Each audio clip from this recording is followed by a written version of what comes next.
A few hours ago, Dani released the second ever Muck update on Steam with the following patch notes. Hey everyone, here comes the first big content update, adding a new boss, fixing bugs, and a bunch of other stuff. New enemies, Gronk, Boss, Wolf. New power-ups, Enforcer, Orange, Juice Blue, Robin Hood Hat White, Spoo Bean White. New items, Gronk Sword, Rare, Ancient Core, Rare, Blade, Rare, Sword Hilt, Rare, Ancient Bow, Rare, Ancient Bone, Rare, Dark Oak Wood, Uncommon, Elemental Arrows, Rare, Flax Fibers, Common, Wolf Armor Set, Uncommon, Wolf Skin, Common, Wolf Claw, Rare, and 4 Mushroom Soups. New resources, Dark Oak Trees, Coal Deposits. Graphics, random atmospheres for each world, improves some visuals / animations. Other, boss totems, grave / revive system changes, mobs have weaknesses, pickaxe is strong against golems, big chunk, etc. Free roaming enemies, stations no longer float, some armor sets now give bonuses if full set is equipped, single player can now pause the game. Accessibility, inverted mouse options, FOV slider, full screen mode settings, allows you to use exclusive full screen, which should hopefully fix some issues with recording the game. Balancing, made it harder since the game was too easy, especially mid to late game. Nerfed Dracula power-up and balanced some other power-ups. One-shot protection on easy and normal. Optimizations, mobs shouldn't teleport anymore, but synchronize smoothly to their correct positions. Might have fixed an issue where not all players would load in, but who knows if it actually works, lol. Might have fixed an issue where you get soft-locked and can't take damage or pick up anything. Might have fixed an issue where dropping an item while standing on several other items would send items into the void forever. Next up, I'll be working on an actual story and ending to the game and more content. Okay, now we've got past the patch note, it's time to go into more detail about what Dani's actually done and any changes I noticed that he hasn't mentioned. Starting off with the new boss, Gronk,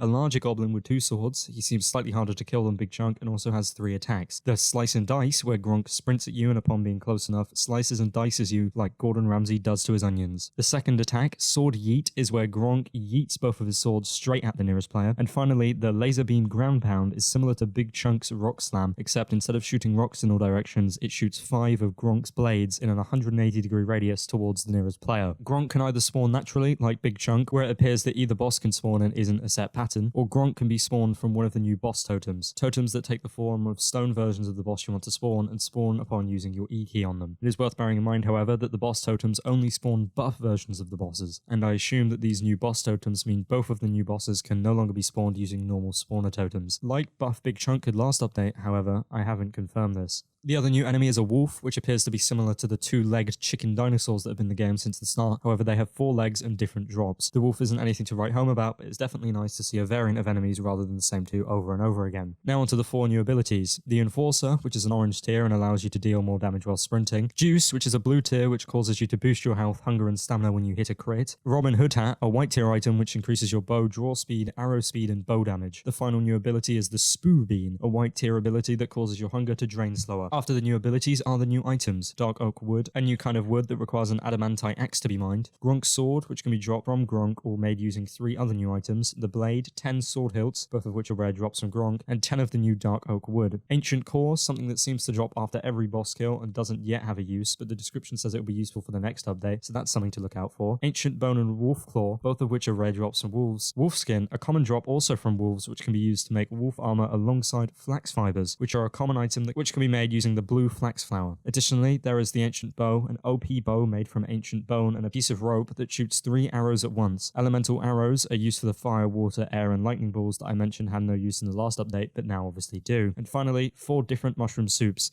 that can be made in the cauldron. Next, we have the new resources, Dark Oak Trees to supply the Dark Oak Wood mentioned a minute ago, and coal deposits, which allow you to gather coal without having to gain it from random ores. Wait, I've got Discord open?